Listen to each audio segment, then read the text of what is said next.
The air was a thick slurry of ionized ozone and the iron tang of pulverized marrow.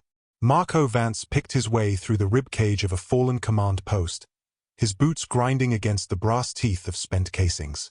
Here, in the hollowed skull of a fortress, silence was the only king left to reign, an eerie, airless void that followed the screaming baptism of the plasma front. God's own gutter, he spat, his voice a jagged rasp against the inside of a sweat-slicked helmet. He cinched the strap of his Mark 7, feeling the reactor core thrum against his shoulder, a familiar, electric parasite that promised a violent end to any who crossed his path. His tactical HUD was a cataract of static. The Drachnid's final stroke had blinded the world and silenced the heavens. He was the ghost of the 17th Marine Division, a solitary spark in a blackened hearth. Then, his senses twitched, a rhythmic throb of heat amidst the cooling slag. He dropped, his augmented sinews coiling like heavy-gauge wire. Through the drifting ash, he saw her, a daughter of Lythriel, cast down like a fallen star. Her silver hair was a metallic shroud upon the grime, her skin the bruised lavender of a dying nebula. She was the meat of a warrior caste, broken in the service of an alliance that had failed her. He knelt, his training screaming threat while his blood whispered mercy. "Peace, soldier," he said, the words heavy as lead. "I am Vance. Tell me where you break." "Vanya," she choked, the melodic tilt of her tongue marred by the wet rattle of a punctured lung. "My spine, the signal is lost." Marco's scanner didn't lie. The vertebrae were shattered glass. Protocol demanded he leave the dead to bury the dead, to flee the coming storm. But Marco looked at the red tide of bogies closing on his screen and felt a cold, defiant fire. "I've spent my life in the dirt," he growled, prying the debris from her broken frame. "I'll not find my honor in leaving another to rot in it." A fractured smile touched her lips, a glint of steel in the dark. "Stubborn ape," she whispered. Marco hoisted her with the mechanical ease of his suit, noting how her combat suit despite its revealing design was a mockery of protection. A second skin of weave and wonder that held her together even as her nerves frayed. "You haven't seen the half of it, sweetheart. Hold fast to my neck. We're about to commit a most magnificent trespass against the laws of retreat." He moved with the predatory grace of a man whose muscles were assisted by a god's own torque. Vanya was a silent weight against him, her breath a warm ghost upon his jugular. "Your pulse is a steady drum," she murmured, her senses sharp as a razor even in the wreckage. "Fear has no purchase in your blood." "That's just the conditioning, darling," Marco grunted, his eyes scanning the neon-tinted dark. "Though I'll admit, the cargo is significantly more aesthetic than a crate of rations." Her laugh was a shiver of silk against his spine. "Flirting in the shadow of the gallows? How very human." "Multitasking is a survival trait," he replied, pausing behind the carcass of a mech. "3 bogies at 2 o'clock. Give me the tactical gospel of your enemy." "They hunt in a trinity," she whispered, her grip tightening. "The visible are but the bait. The flankers are the hook. Watch the shadows, not the light." He nodded, the proximity of her lavender skin and the scent of her alien blood a strange intoxication. "Focus, Marine," he hissed to his own soul. "Got any more tricks in that high-fashion weave?" "Several," she purred, the iron in her voice returning. "Though I wonder why you dwell so upon the cut of my suit." "Professional curiosity," he grinned, stepping over a crater of cooling glass. "The structural integrity is remarkable. As is your suit's capacity for burden," she countered. Their banter died as the high-frequency whine of charging Drachnid coils tore through the air. Marco threw himself behind a slab of fallen marble, shielding her with the slab of his own back. Plasma seared the oxygen from the air. "Cozy," Vanya noted, her face a breath away from his. "Comfortable?" he asked, his mind a frenzy of ballistic trajectories. "Intimacy is improved by the absence of incoming fire," she replied, her storm cloud eyes burning. 5 hostiles, Marco reported. "Give me a weak point." "The next seal," she said, her tactical insight as sharp as a scalpel. "One strike, and the armor's pressure vessel will do the rest." He shifted, his rifle becoming an extension of his will. He fired. A Drachnid head evaporated. The subsequent decompression turned the creature into a fountain of black ichor. "Fine work," she breathed. "Better intel," he replied. They danced through the ruins, a composite creature of human brawn and Lythriel brain. As they reached a collapsed transit hub, Vanya tensed. The smell, enriched fuel cells. She pointed to a carcass of a transport. A Lythriel medpod might lie within. "Risk is the only coin we have left to spend," Marco said, adjusting his hold. "Let's go shopping." Inside the wreck, the blue emergency strobes flickered like the pulse of a dying god. Marco found it, a Lythriel pod, glowing with the pale light of a moon. "It is a sacred vessel," Vanya whispered. "Our healing is a bond, Marco.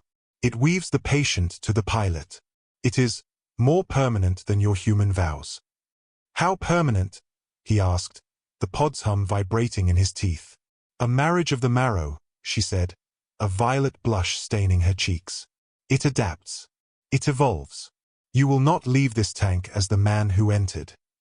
Outside, the Drachnid hounds were baying at the door. "Will it fix you?" he asked. "Yes." "Then the rest is just paperwork," he said, sliding her into the gel. "I didn't carry you through hell to stop at the altar." She took his hand, her gaze piercing his very stack. "This will change the music of your soul, human." "Then let's start the symphony," he replied, stepping in beside her. The crystal lid sealed them into a tomb of light. Their breaths mingled, one warm and human, the other cool and stardust. "Last chance to stay a bachelor," she whispered. "I've always preferred the company of dangerous women," he grinned. The light took them, and the world vanished. It was a baptism of fire and code. Marco felt his DNA unspool and reweave, tangled in the silver threads of her essence. He felt her pain, her pride, the ancient weight of her heritage. She felt his grit, his hunger, the raw, unpolished violence of his species. When the pod hissed open, the silence was absolute. Marco stood, his skin humming with a new, electric frequency. Vanya rose beside him, her spine remade, her eyes flecked with his own human brown. "I can feel you," she whispered, her voice a chorus in his mind. "I can feel everything." "Good different?" he asked, checking his rifle. "Extraordinary," she replied. The doors buckled. Drachnid shock troops poured in. They didn't stand a chance. Marco and Vanya moved in a terrifying synchronicity, a four-armed god of war. His rifle and her blades sang the same note. "I expect a full briefing on the space marriage later," he shouted over the roar of discharge. "Assuming you can keep pace with your wife, Marine," she laughed, her blade a crescent of lethal light. When the last Drachnid was a smear of cooling grease, silence returned.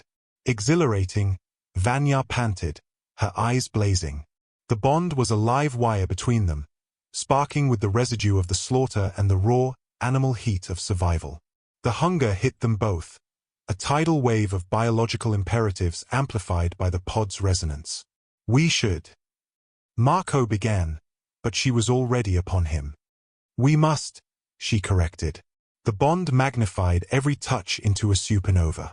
Their bodies were no longer separate machines but a single, integrated system of pleasure and power. In the shadow of the medbay, they traded the violence of war for the violence of the flesh, their shared consciousness turning a single touch into 1,000 echoes. Later, in the blue-lit quiet, Marco traced the lines of her new skin. "Unprecedented," she whispered, her head on his chest. "You embraced the bond with a ferocity that would terrify my elders." "I don't do things by halves," he replied. But her mind clouded. "Marco, Lythriel biology, the resonance is powerful. It does not just heal. It creates." An explosion cut her off before the word child could leave her lips. "Later," Marco said, the soldier returning. "Later," she agreed, her silver hair a banner of war. "But prepare yourself, Marine. Our genetics are compatible in ways you haven't imagined." "Wait, what?" he asked, but the world was already screaming again. They fought with a new ferocity. Vanya's hand touched her belly as she decapitated a scout. "I'm to be a father?" Marco asked, his rifle booming. "The speed is unnatural."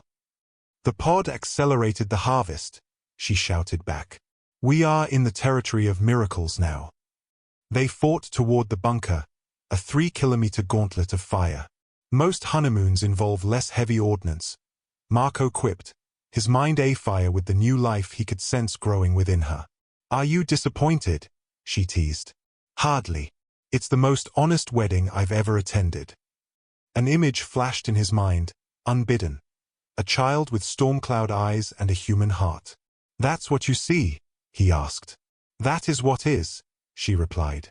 A spark of life burned at the edge of his awareness, a tiny, glowing node of potential. "Our future," she whispered. They reached the bunker, but the gates were dark. "Protocols are dead," Marco hissed. "Someone's home, and they're not Alliance." Their child's consciousness pulsed, a warning, a tactical overlay. The hybrid soul was already interfacing with the world, a digital ghost in the machinery. "The kid's a genius," Marco said, following the child's silent guidance through the vents. "Takes after the father," Vanya noted, her blade ready. They burst into the command center, a whirlwind of steel and lead. The Drachnid were trying to bury the bunker, to turn the tomb into a grave. "No," Vanya snarled, her blade humming. While Marco held the door, Vanya surged to the console. Her fingers danced. "The baby, it understands the code. It's merging the Lythriel nodes with the human logic." "Do it!" Marco yelled, his rifle running hot. The bunker's defenses roared to life, not as machines, but as a living extension of their shared will. The Drachnid were erased in a heartbeat. Silence fell as the system stabilized. "The brass will have questions," Marco said, looking at the impossible data. "Let them come," Vanya said, her hand on her stomach. "We are the new law." The shuttles arrived, human and Lythriel, both sides fearful of what they had created. Admiral Hayes and Matriarch Ilona stood in the center of the command room, their faces masks of old-world fear. "Explain this integration," Hayes demanded. "It's not integration," Marco said, standing beside his wife.